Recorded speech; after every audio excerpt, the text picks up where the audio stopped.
The Itel A70, similar to the S23 Plus in design, more like the Spark 10 Pro, supports a dynamic bar. Built on Itel's latest operating system, Itel version 13, comes with a huge 8GB of RAM and 256GB of internal storage, and can be extended up to 2TB with a standard SD card. And the best part is, it's only 88,000 naira or thereabout. You still don't get it, do you? The current price of the Spark 10 Pro is 150,000 naira for the same storage space. What Itel successfully did on the A70 is that they packaged the same design and storage as the Spark 10 Pro, reduced the price by 62,000 naira and flooded the market with it. That is so sweet, and I'm beginning to like Itel. Right inside the box, you get the phone labeled in a different style. This isn't just the usual Itel you know. I guess the packaging here is so awesome. Then there's a bumper case which looks premium and fits into the phone nicely. Apparently, the S23 Plus can also use this case. It doesn't interrupt with the camera, the volume buttons, or the charging port. But the S23 Plus looks like a 2 years old that is trying to wear his father's shoes. I guess the shoes will always be bigger. Back to the packaging box. This is the 10-watt charger you will find here. It is followed by a Type-C charging cable and an earpiece. I thought that Itel has finally repented from their usual made-in-Aba earpiece, but here we go again. Finally, the same eject pin. Of all the Itel phones that I know of, the A70 might just be the most durable, strongest, and rugged. It is hard at this point not to recommend an Itel phone. And just in case you want to buy this phone, you can use the link in the description and thank me later. Every single phone Itel launched this year always has that extra feature that surprises everyone. Aside from the fact that the price of this phone is super affordable, this bumper case right here is so awesome. I'm just curious, why is Itel focusing on a super affordable smartphone like the A70? These are some of the specs on the Itel A70. First is the processor. We are dealing with the Unisoc T603. It is an octa-core processor, but a little less in performance when compared with the T616 of the S23 Plus. The rear camera is 13 megapixel, while the front camera is 8 megapixel. Fair enough for a phone of this price.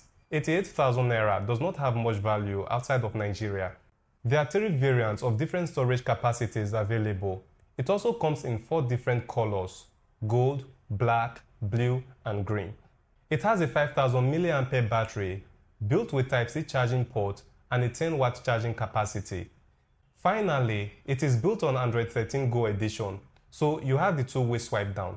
If you already have the Itel A60, should you dump it for the A70?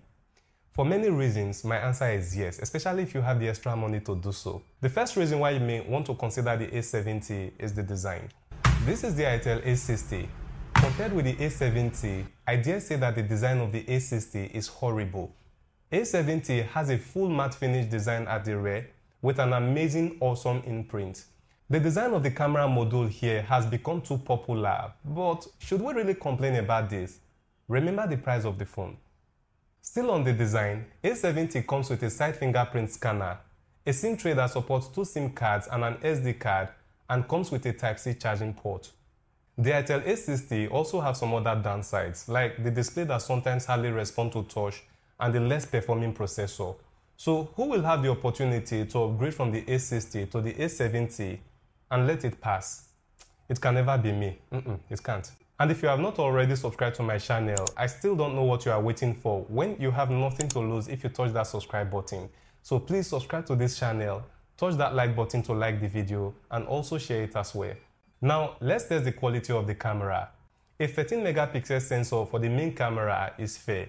Maybe a 16 megapixel sensor or a 32 megapixel sensor would have been fairer. But in the end, it depends on the image quality and not the camera sensor alone. The quality of images from the camera will be sufficient for those who use their phones for normal day-to-day activities. You won't get detailed pictures that are sharp, not to mention natural colors. Pictures are a bit blurry, especially when the main object is not close to the camera. This should also be concerning to those who do a lot of cropping. The more you crop, the more you lose quality. Also, concerning footage from the camera mode, if you intend to make video content, it is only recommended if this is your only option. The S23 Plus will make a better option. The 8 megapixel front camera doesn't take sharp and detailed pictures as well, but unlike some selfie cameras, images are not overly saturated or excessively bright. So for video calls, you shouldn't be worried about the quality. If you intend to make videos that will be posted online with a selfie camera, your best shot will be in a bright space. Provided that you have sufficient light, you are good to go.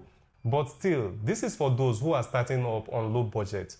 This is the front camera of the Itel A70, an 8 megapixel sensor. So I thought maybe with this video you get to see how awful the front camera looks. Well, is it really awful? Yeah, actually awful. I look so ugly in this video. And I also think that you will also get to see how the microphone responds to sound and how the speaker renders it. So this is like killing 3 birds with just one stone. You get the microphone quality, the speaker quality, and the front camera quality. So just show yourself if this is the kind of camera you actually want. I think Itel could have made some improvement here. I've seen a 13 megapixel sensor and an 8 megapixel sensor with better image quality. I am not complaining about the choice of camera sensors used on the Itel A70. I only think that Itel could have worked on the quality of images through the camera software. Now, the display is one interesting part of this phone, but not for good. Itel is so obsessed with the dynamic bar that they forgot to tell us whether it's an IPS or AMOLED panel. I normally won't expect an AMOLED display on a phone like this, so it's definitely an IPS LCD of probably 720 by 1600 pixel resolution. What we do know is that it has a 120 Hz touch sampling rate and a peak 500 nit display brightness. If you are wondering if this is still bright enough, you should still have a bit of trouble viewing on-screen content under sunlight. But what I see as a real issue here is the bezels all around the screen.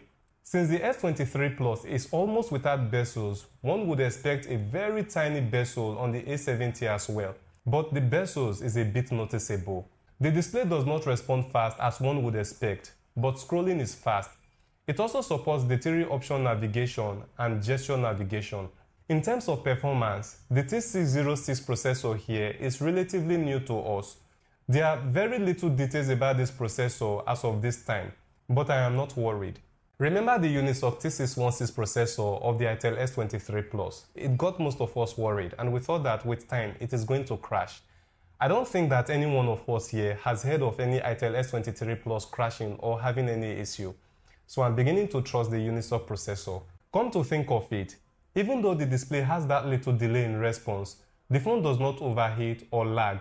The storage space too is another thing to think about. It is so large that you can download lots of files and install many games without having problems. Let's say the A70 is stable for now. It also has a very good battery performance. It doesn't drain fast, though I must admit that I only did a few things with the phone. I think the Itel A70 is worth everyone's consideration. The price is more than fair, the design is awesome, and the storage space is almost limitless. Let me know what you think about the Itel A70 in the comment section. This video will take you to the full review of the Itel A60, while this video will take you to the full review of the Itel S23 Plus. You might want to check them out. Just in case you want to buy any of this phone, use the link in the description and see you around.